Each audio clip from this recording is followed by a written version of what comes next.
Welcome to Accept Your Gifts, the 22-minute podcast for inspiring your most creative life. My name is Tracy Crow. I'm an author, writing coach, and Marine Corps veteran. I'm looking forward to co-creating today's show with you. So if you're ready, are you ready? I'm ready. So if you're ready to live a more creative, more magical life, let's get started.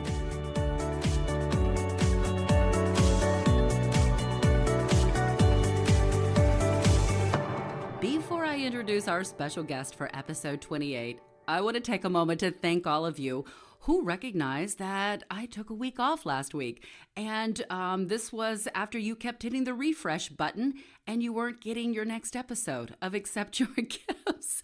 I realized then, I suppose I should have at least given everyone a little warning that I was taking a week off. Actually, I took the week off from production because my amazing sound editor, Dan, was on a week's-long vacation. And while I had prepared episodes ahead of time for that week he was actually gone, I didn't want to just inundate him with more work the very second he returned from vacation because I figured he would be inundated with enough work. So I gave myself a week off so that Dan could have a little bit of a breather coming back from his own vacation. So here we are. And for those of you who kept hitting refresh until you finally reached out personally, thank you for the love. I really appreciate that. Okay, my special guest today is Michelle Bradford, who lives in Connecticut with her husband and two young daughters. Now, I first met Michelle through a mutual friend, and I was soon awestruck by the discovery of Michelle's talent as a portrait artist. But it was when I discovered Michelle's move toward abstract art that I knew I had to know more about her as a creative being. In other words, I wanted to know what had inspired Michelle to move from the precision that's required of portraiture and representational art toward this near polar opposite of her evocative abstract painting. By the way, so you can see for yourself, I've included a link to Michelle's website, Michelle Bradford Art, in the description of this podcast. Now, in a review for the New Haven Independent, reporter Lucy Gelman writes this of Michelle's exhibit titled Abstracts in Oil, quote, "In the right light, the viewer might see any number of things in her paintings, an intimation of the human eye peeking out from behind a thick swoop of taupe, the wink of a sunset, tempered meditations on Jackson Pollock's technique. They are Bradford's love songs to color field artists and aggressive abstract painters alike, without diluting the tradition of portraiture from which she came." Unquote. So now, let's listen in as we discover from Michelle how she made this incredible move from portraiture to abstract. Hello, Michelle. Thank you so much for joining us today on Accept Your Gifts. Hi, Tracy. Thank you for having me. I'm so happy to be here with you. Oh, thanks so much. Okay, listen, I'm just going to jump right in here with this. A few years ago, during an exhibit of your artwork, you shared this memory with the New Haven Independent. You said, and I'm going to quote you here, "When I was 12 years old, my parents took me to the Louvre. I remember standing in the portrait section and thinking, yes, this is what I want to do." Unquote. Please tell us more. Yeah, it's funny because, of course, that was one of those trips that I hadn't initially wanted to go on. There was something going on with my friends at the time, and I remember my parents. I know, can you imagine? We lived in Germany at the time. My dad was a dentist in the army, and I didn't want to go on this trip, and it ended up being the most life-changing trip. We started out. We went to Painter's Square, and there were portrait artists everywhere.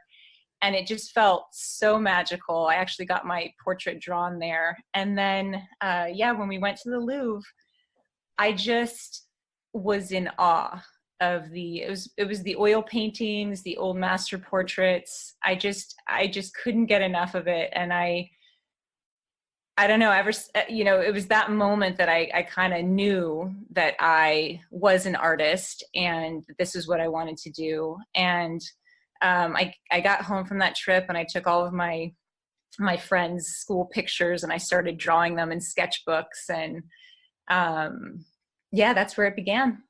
Okay, well, back us up just a second. So, had there been any hints of any artistry interests that you might have had younger that kind of Yes, led to that?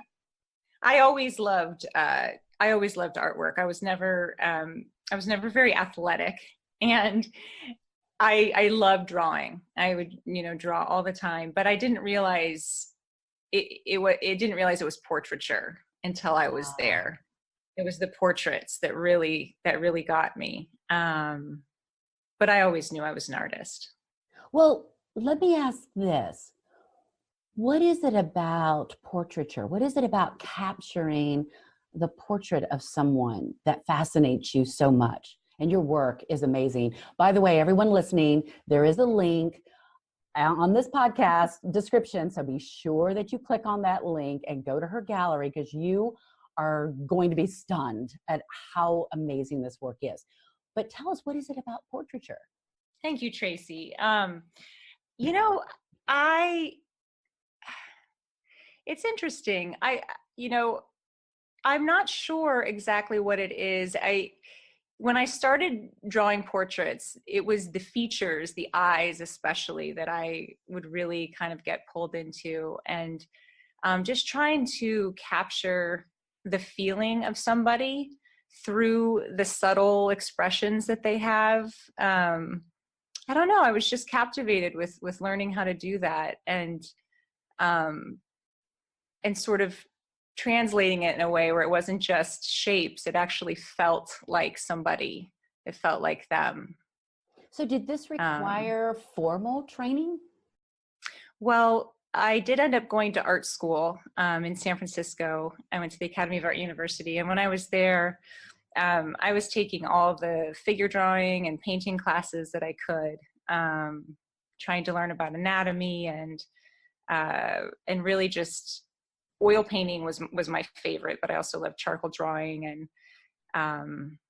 the live models. And yeah, so I got a lot of training there in portraiture. You said that you snapped all these photos of friends and you were drawing your friends. What were their reactions when you would share portraits of them? You know what's sad? I was very shy when I was young, and I kept these in books hidden under my bed. Nobody saw them. No, tell me you still have them. I think over the many moves, I still have one. Yeah, I know. I wish I had valued them more at the time. The same with, the dream journals I kept and so many other things, but I would love to have those things now, but I don't. Well, it appears that your parents must have been pretty prescient about their daughter and her artistic ability. Do you feel that you inherited any of that artistic talent from either of them? Well, we actually have a lot of artists in the family. My both sides of the family, actually, there are artists. My grandmother and my great grandmother were both artists. I mean, some of the work that I found that they did, it was amazing for not having been trained, and they just did it on their own. And then on my mom's side as well, her sister is an artist. But nobody ever pursued it professionally, and I feel so lucky that I'm able to do that. Okay, that's interesting. Let's talk about that because as an artist myself, as a writer, I understand, and I also teach writing workshops, as you know, so I understand the hesitation most artists have about sharing their work. There's a certain level of vulnerability to that. Do you think, looking back, that might have been at the root of why they didn't pursue that professionally, or was it just a sign of the times? What do you think? I think, if I look at each of their situations, definitely for my grandmother and my great grandmother, the times, they had to, my grandmother and her husband ran a newspaper, and, it just wasn't really an option, I think, for them so I think it is a sign of the times. I think also for many people, it's getting past, those sayings of the poor starving artist, and believing that actually there is another way to be an artist and thrive. But you do have to overcome those beliefs, those stereotypes. How motivating and inspiring is it for you to recognize that despite whatever their circumstances, they still carved out that time for their creativity? In other words, they still valued that part of themselves. Do you draw on that? No pun intended. Yeah, I do. I do think that's amazing because, I know many people who are pursuing their artistic talents on the side, and I've never been fast at art. I'm actually very slow with my artwork. And so for me, I sort of felt like if I was going to do it, it had to be full time. I couldn't split it with something else. And I really admire people who go to work and then they find time, between everything else in life to go and do that and sort of feed themselves that way. I agree. Yeah. Well, that quote that I took from the New Haven Independent was actually for an exhibit of not portraiture that you were exhibiting, but abstract art. So if you're okay, I want to know more about this abstract art that you find yourself pulled into right now. Why the shift, you think, from the portraiture and that amazing representation that you do there to now the abstract? What do you find enjoyable about abstract? Well, it's funny.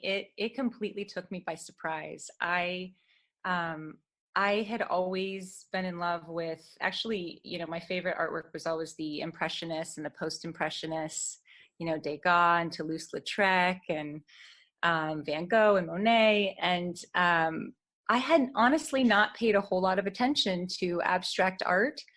And then with my own personal studies, I was really, studying representational art. So it was interesting when I had my second child, who's 6 now, between the period of time that we were trying to get pregnant and then all the way through nursing, there was about a year where I wasn't able to paint because I use oil paint and just some of the chemicals I wasn't comfortable with.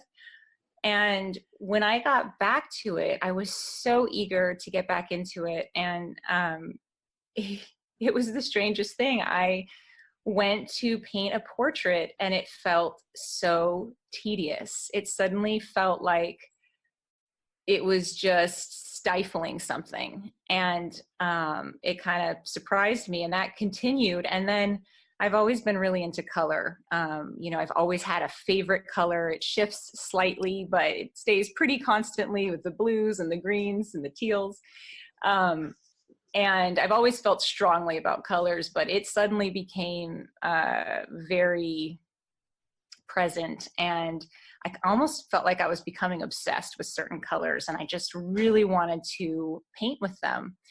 And so I started trying to paint abstract, and it was frustrating at first because I didn't know what I was doing, and I couldn't figure out how to put these colors down. It's like I wanted to display them in a beautiful way so I could look at them, but I couldn't figure out in what way to lay them down. So I was trying shapes, and I felt like the shapes were then speaking too loudly, and it wasn't, what I was trying to do. And so at some point I splashed paint on the canvas, and I was watching it drip, and I moved the canvas and I saw the kind of curves and shapes that it made. And that really got my interest, just kind of the organic surprises that popped up that I thought were really beautiful. And so that kind of took me in the direction of exploring through color and it was sort of like each color had a different way that it wanted to be represented. So it kind of influenced how I went about it. This is fascinating because I am somewhat of a rules girl. You know, I'm all about rules. There are certain writing rules, and once you know those rules, you know which rules you can break. So it sounds like you're telling me that with abstract, there are no rules. Are there no rules at all? Nothing?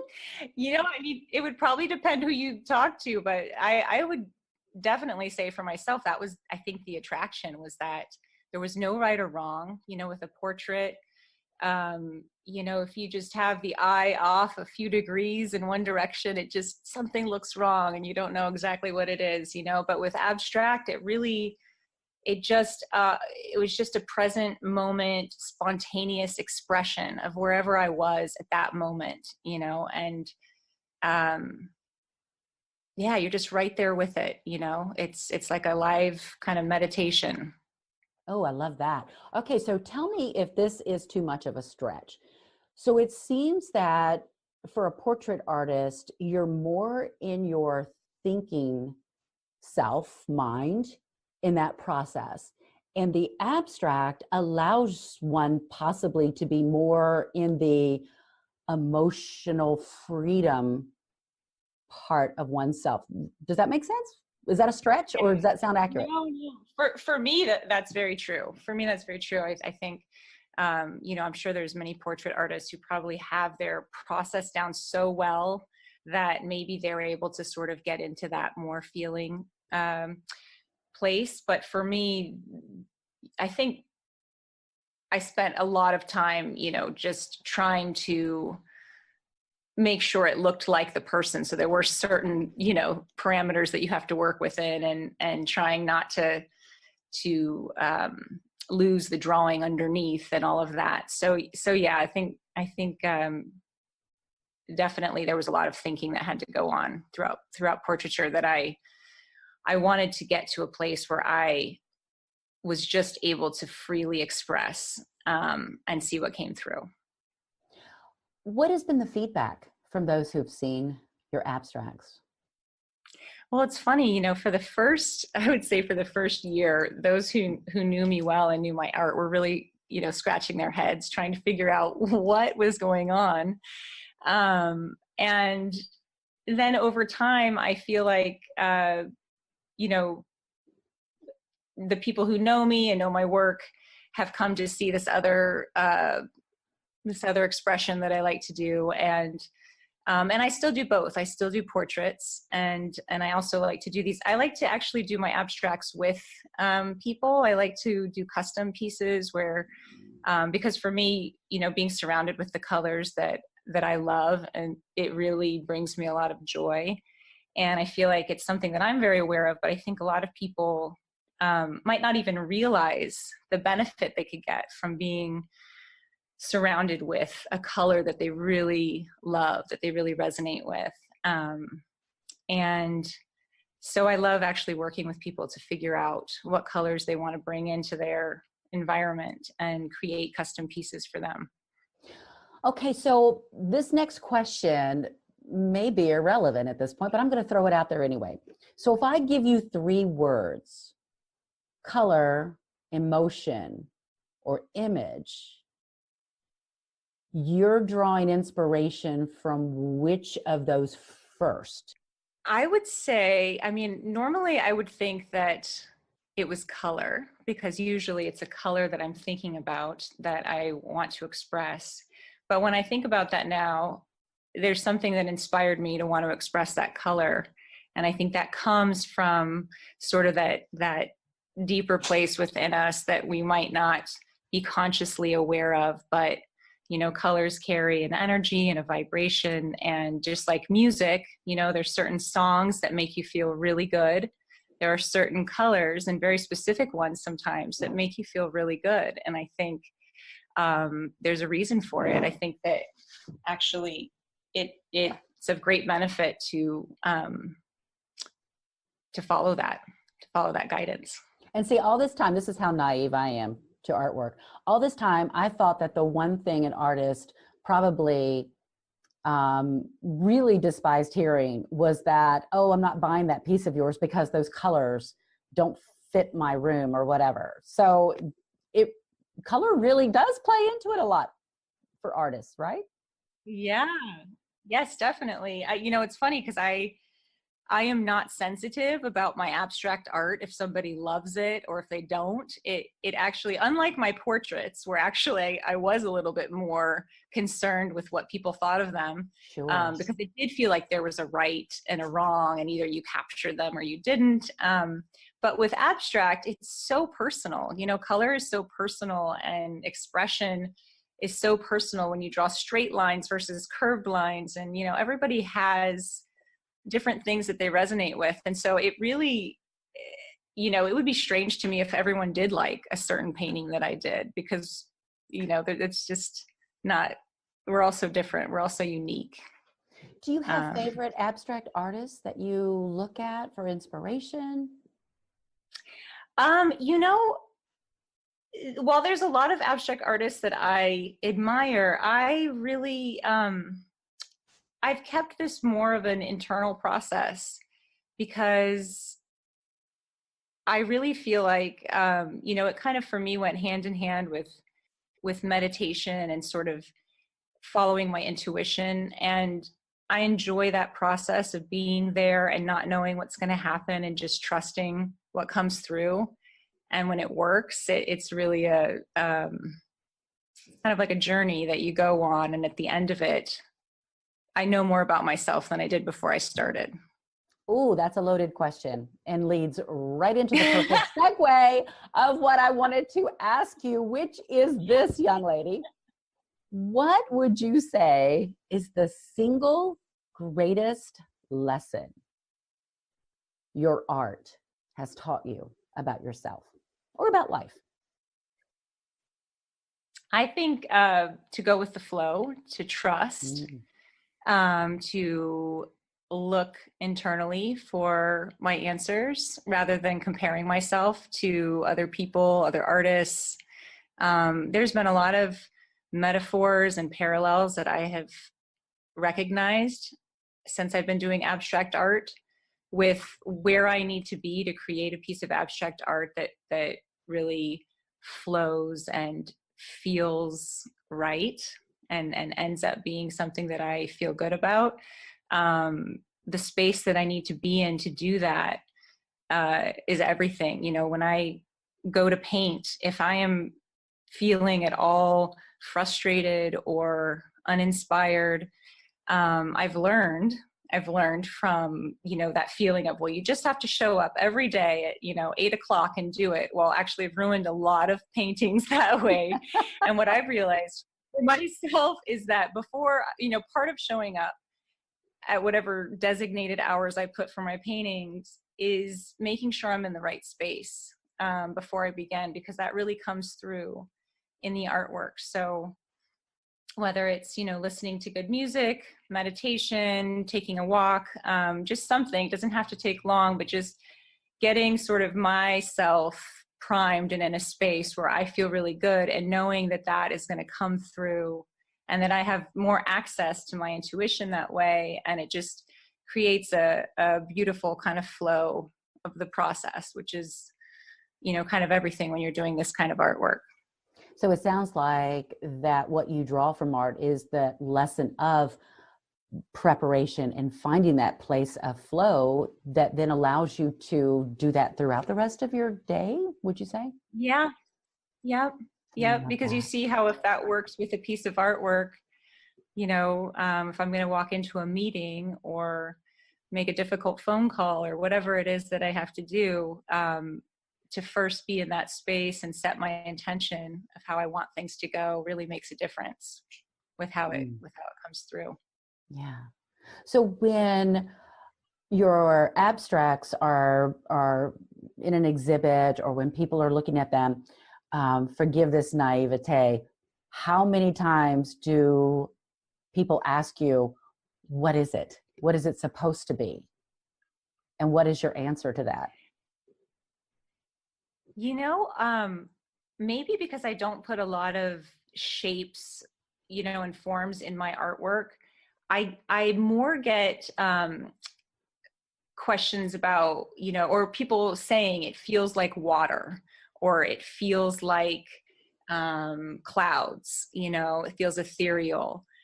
So actually, I really love hearing that, because oftentimes, I associate water with emotions, and my painting is so much about, emotions, the colors, and how those influence emotions within me. And I love to hear how they affect other people. So I actually really enjoy hearing people's what they feel when they look at it and what it reminds them of. When you're in the artistic process, how do you as the artist reach a point with a particular abstract painting that you know you're done, that it's finished? Yeah, it's interesting. Oftentimes I we've taken all of the other artwork off our walls, because what I do is I just hang it up in my house and I obsessively stare at it. And oftentimes I'll think I'm done, and then I always put it down here for 2 weeks, and almost always I end up bringing it back upstairs for more work.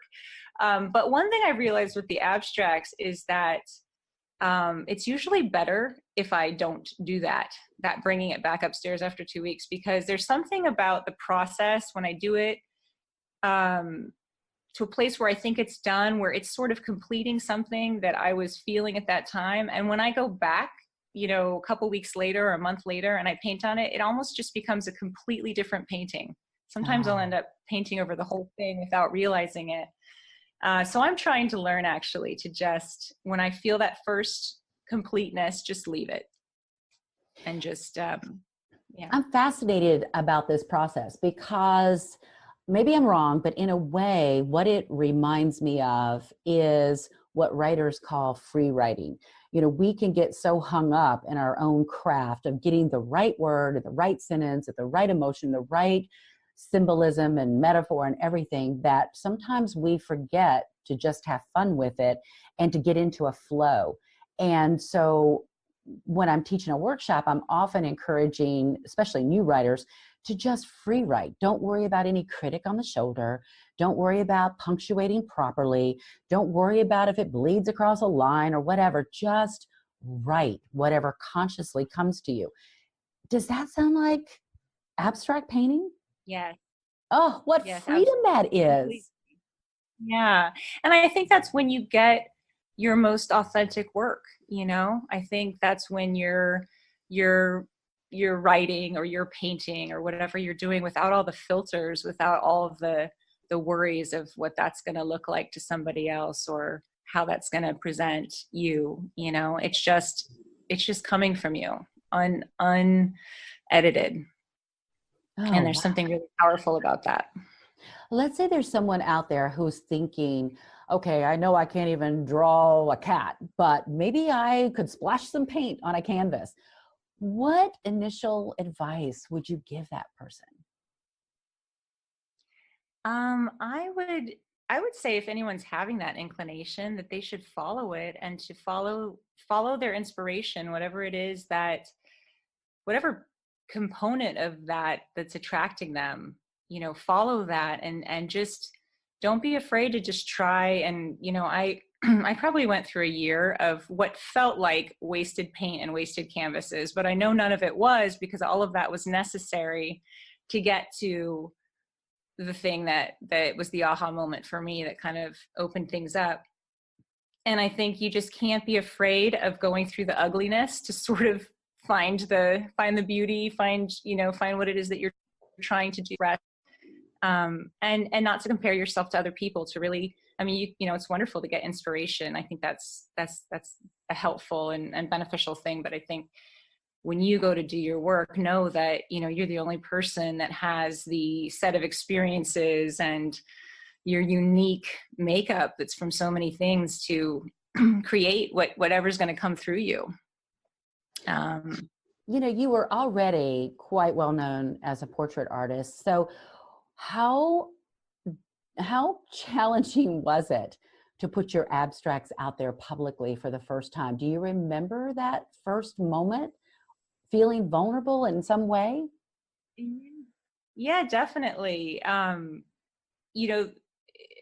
especially because it's so abstract art is so subjective, it really, you don't know if anyone's gonna like it. But I did trust that I felt so strongly about doing this, and I kind of had to overcome so many obstacles to sort of continue doing it, that there was something important there. And I trusted that if I felt that strongly about it, that other people were going to respond to it.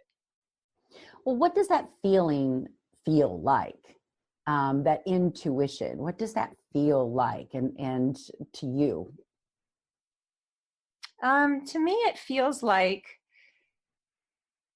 a deep desire to go in a particular direction. And when the fears come up, the thoughts of trying to answer how and trying to fit that, on paper it doesn't look very good, and how's that going to work financially and all of that. When I can compare the two feelings, and I know which one I want to follow. One of them feels really good and open and exciting and joyful, and I feel like it's going to lead me someplace. And the other one feels very limiting.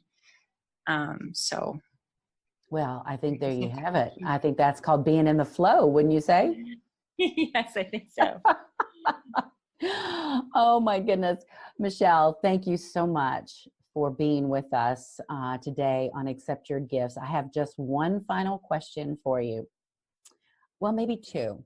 Okay, the first one is, are you following in your parents' footsteps with your two beautiful daughters and their artistic abilities? We'll start with that one. They are both very, very expressive through their art in their own unique ways. And yeah, we have it up all over the house and celebrate that. And yeah, I think it's wonderful. And the last question is this: what does living your most creative life look like to you? I think it is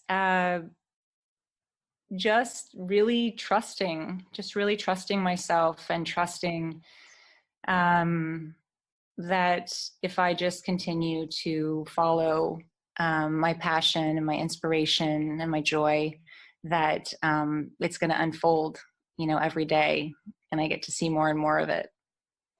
Well, you're certainly a joy to me and to everyone else who we mutually know. So I want to thank you so much again for being such a gift to all of us today on Accept Your Gifts. Thank you, sweetheart.